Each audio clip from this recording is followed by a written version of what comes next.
Berlin, kota yang terkenal dengan sejarahnya yang sangat dramatis dan seniman jalanan yang semarak, menjadikan kota Berlin sebagai galeri terbuka dengan mural dan grafiti yang indah.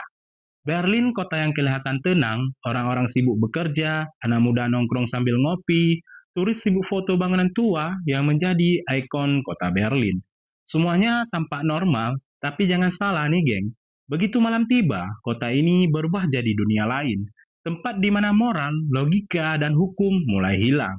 Dan kebebasan bukan cuma slogan, tapi gaya hidup yang ekstrim. Berlin dikenal punya salah satu pesta paling ekstrim di dunia. Klub seperti Berghain, Tresor, KitKat, dan Watergate bukan cuma tempat menari, tapi juga ruang sosial, eksperimen, dan pelarian. Musik techno bukan sekedar irama, tapi simbol pemberontak terhadap sistem norma dan realita hidup yang menekan. Bagi sebagian orang, di klub itu mereka hidup. Tidak ada aturan, tidak ada identitas, tidak ada status sosial, cuma suara tubuh dan kebebasan. Namun, di balik euforia itu, ada sisi lain yang lebih gelap. Perempuan di Berlin bukan sekedar warga kota, mereka adalah simbol kebebasan itu sendiri. Mereka kerja, berkarya, berpesta, tanpa takut dihakimi. Gak ada yang ngatur bagaimana mereka harus berpakaian, bersikap, dan mencintai siapapun. Tapi di balik senyum bebas itu, ada tekanan yang gak kelihatan. Wanita Berlin harus kuat, harus mandiri, harus bebas, bahkan ketika mereka lelah. Di Berlin, perempuan punya semua kebebasan, tapi juga menanggung semua konsekuensinya. Berlin adalah panggung besar bagi tubuh dan identitas. Di sini, nudity bukan aib, seksualitas bukan hal yang dilarang. Kita bisa lihat festival fete di jalan raya, tempat-tempat orang terlanjur santai, atau galeri yang membahas seks dan seni tanpa sensor. Dan tak hanya itu, Berlin juga menjadi rumah bagi kaum LGBT pertama di Eropa.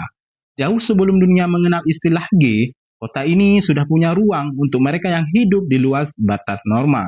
Di tahun 1920-an, saat banyak negara masih menganggap homoseksual itu sebagai dosa, Berlin justru hidup dengan kebebasan yang mencolok. Klub-klub malam, pertunjukan drag, hingga pesta kondersing digelar terbuka di tengah kota. Semua itu dianggap bagian dari kehidupan sosial, bukan penyimpangan. Tapi di balik kebebasan itu, ada sisi lain yang jarang dibicarakan. Ketika semua batas mulai dihapus, sebagian orang kehilangan arah. Mereka gak lagi tahu mana yang ekspresi, mana yang pelarian. Di tengah kota yang begitu terbuka, ada juga orang-orang yang sebenarnya cuma ingin merasa diterima, tapi pada akhirnya tenggelam di dalam kebebasan yang berlebihan. Namun, di sisi lain, techno bukan sekedar musik, tapi ritual bagi mereka. Ratusan orang datang ke klub seperti Berghain bukan buat gaya-gayaan, tapi buat hilang dari dunia nyata. Di dalam sana, gak ada kamera, gak ada status sosial, gak ada penilaian. Cuma tubuh, cahaya, dan kebebasan. Tapi, kebebasan itu juga rapuh. Banyak yang menari bukan karena bahagia, tapi karena gak mau mikir. Musik, alkohol, dan pil kecil di tangan jadi cara mereka buat melupakan hidup yang keras. Setelah malam panjang, Berlin diam dan di balik cahaya pagi itu, ada kelahan yang gak bisa disembunyikan. Kebebasan bisa bikin bahagia, tapi juga bisa bikin kosong. Banyak yang datang ke kota ini buat mencari arti hidup, tapi malah tersesat di tengah pesta seks dan ideologi. Berlin memeluk semua orang, tapi gak selalu dengan lembut. Kadang kota ini juga menggigitnya balik. Namun nih geng, kebebasan di Berlin gak muncul begitu saja. Kota ini pernah hancur, pernah terbelah dua selama hampir 30 tahun. Di satu sisi hidup di bawah tirani, satu sisi lagi di bawah kapitalisme.